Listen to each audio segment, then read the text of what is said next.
శ్రీ గురుభ్యో నమ శ్రీమాత్రే నమ. చాలామందికి ఉండే సందేహం ఏంటిది అంటే, అగ్గి పుల్లతో దేవుడి దగ్గర దీపారాధనని చేయవచ్చా? నిజంగా చాలామంది అడుగుతుంటారు, ఏంటిది దీపం వెలిగించి లేతే అగరబత్తీలు వెలిగించి దీపాన్ని వెలిగించాలంట కదా, అలా నేరుగా అగ్గిపుల్లని వెలిగించకూడదు కదా. దానికి అగ్గిపుల్లకి ఎప్పుడైనా చూడండి, ఒక గంధకం, ఒక కెమికల్ అనేది ఉంటుంది. దానివల్ల అది అగ్నిని పుట్టిస్తుందన్నమాట. దానితో మనం నేరుగా దేవుడికి దీపారాధన చేసే దీపాన్ని మనం వెలిగించకూడదు. అదే మన పెద్దవాళ్ళు చెప్పేది. మరి పూర్వకాలంలో అగ్గిపెట్టని కనిపెట్టక ముందు ఏ విధంగా దీపారాధన చేసేవాళ్ళు అంటే, వాళ్ళు దీప సూక్తం అనే దాన్ని పారాయణం చేస్తే అగ్ని పుడుతుంది అంటే వాళ్ళు అలా చేసేవాళ్ళు.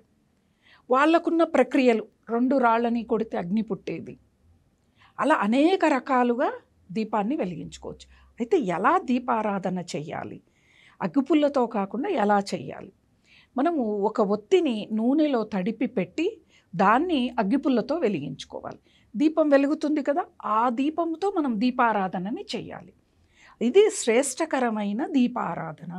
మళ్ళా మనం అగరబత్తితోనైనా వెలిగించుకోవచ్చు. కానీ ఇప్పుడు అగరబత్తీల్లో కూడా కెమికల్స్ వాడుతూ ఉన్నారు.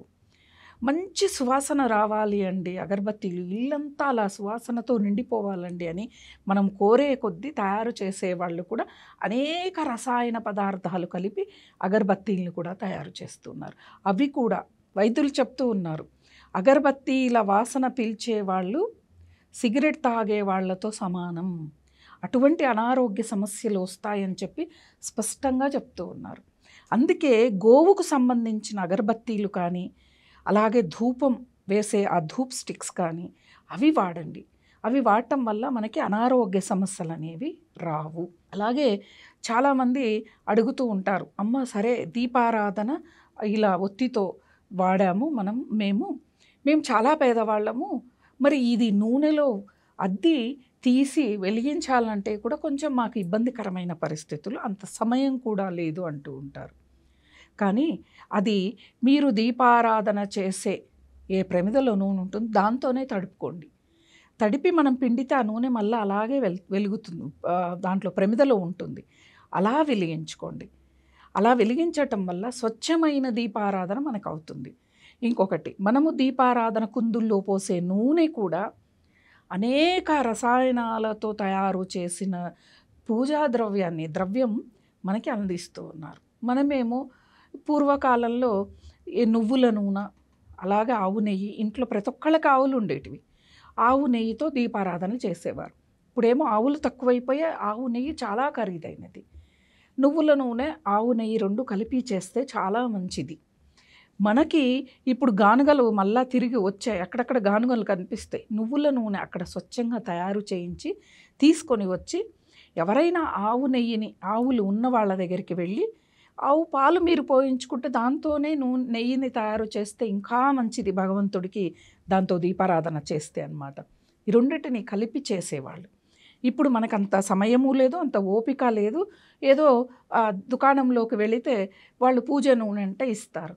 చూడండి, ఆ ఒత్తి కొండెక్కిన తర్వాత ఆ వాసన తలనొప్పి వస్తుంది చాలామందికి.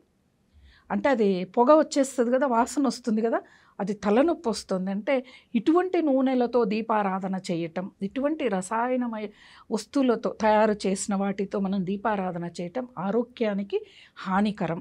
ఇది మనకి ప్రత్యక్షంగా కనిపిస్తుంది.